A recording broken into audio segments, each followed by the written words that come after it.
I've spent years talking about the strange, the unexplained, and the terrifying. But what happens when you're not just hearing about it? What happens when you are the one living through it? These aren't just stories I've researched. These are my stories. 5 real experiences that happened to me in a house that I'm certain was haunted. A house on Petersham Close, Hull. If you don't believe in ghosts, maybe you will by the time I finish. I was about 10 years old when I saw her. I remember that night so clearly. I wasn't feeling well, just that awful, lingering sickness where you feel exhausted, but sleep just won't come. I was lying in bed, my bunk bed, in the same room I always slept in. But something felt different. I had the big light on. I hated sleeping in the dark. I wasn't asleep yet. And then I felt it. This horrible sensation that someone was next to me, not standing in the room, not watching from the doorway, but sitting right beside me. My whole body tensed. I could feel it, this heavy, unmistakable presence just inches from me. I turned my head, slowly, afraid of what I might see. And there she was, a woman sitting on my bed. She looked like she was from another time. Short, black bobbed hair with a gray streak through it. Pale skin. Deep red lips. She wore a black strappy dress like something out of the 1960s. She wasn't smiling. She wasn't moving. She was just staring at me. Her face was completely blank. No anger, no kindness, no emotion at all. Just looking. My heart was hammering in my chest. I turned my head slightly, looking toward the other side of the room just for a second. And when I turned back, she was gone.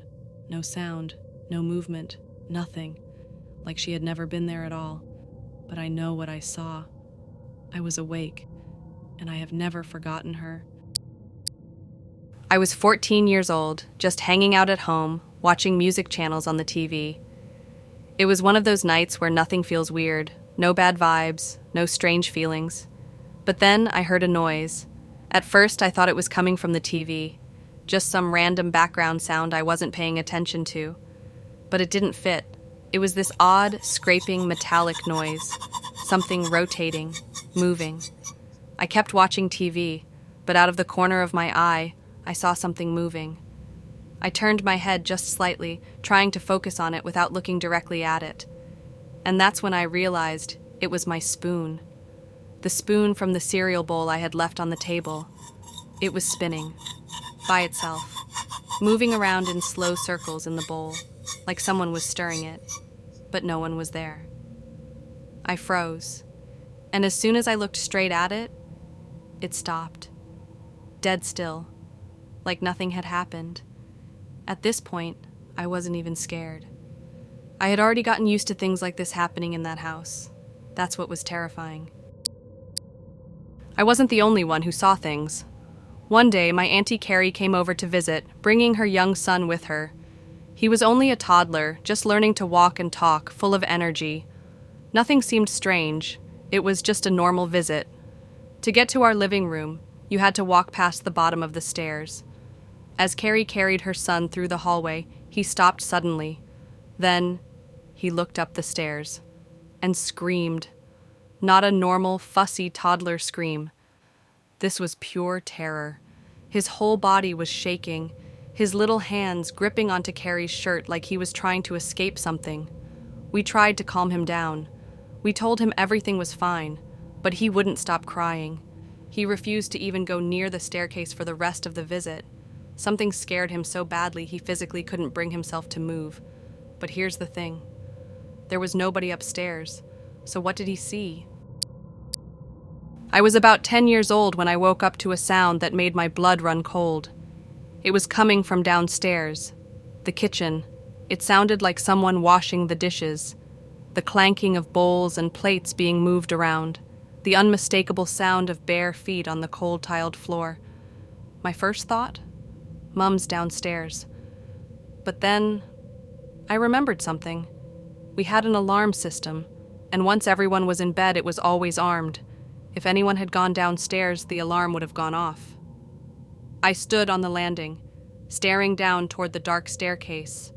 listening. I could hear the footsteps moving toward the stairs. My breath caught in my throat.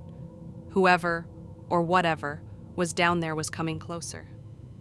I didn't wait to see what happened next. I ran back to my bedroom and shut the door. I knew my parents were in bed, but I also knew what I had heard, and I knew that something else was in that house with us. By the time I was 16, I had stopped feeling scared. Not because the weird things stopped happening, but because they happened so often, I just got used to them. But this was something different. I was walking home from college, taking the same route I always did. The closer I got to my house, the more I could see my bedroom window. That's when I saw it. A silhouette. Someone standing at my window, looking down at me. I thought, Mom must be home. I kept walking, but something felt off. When I reached the front of the house, my dad was outside fixing his bike. I asked him, "Where's Mom?" He looked up. "She's been at work for an hour." I felt my stomach drop. I asked, "Then who's in my room?" My dad shook his head. "No one else is home." I didn't say another word. I just ran inside, straight upstairs, and he was right. There was no one there. Some people say ghosts aren't real, that the strange things we see and hear are just tricks of the mind. But I know what I saw. I know what I heard. And I know that house was haunted. Maybe by one spirit. Maybe by many. Maybe by something else entirely. But one thing is for sure. I was never alone in that house. Did you enjoy that video? Well, there was a lot more that happened in that house. And in part 2, I'll be sharing even more of my personal experiences. So if you love the paranormal, don't forget to like this video to let us know you want more.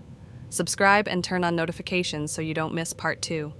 Follow us on TikTok at Uncanny Valley Video for even more paranormal stories.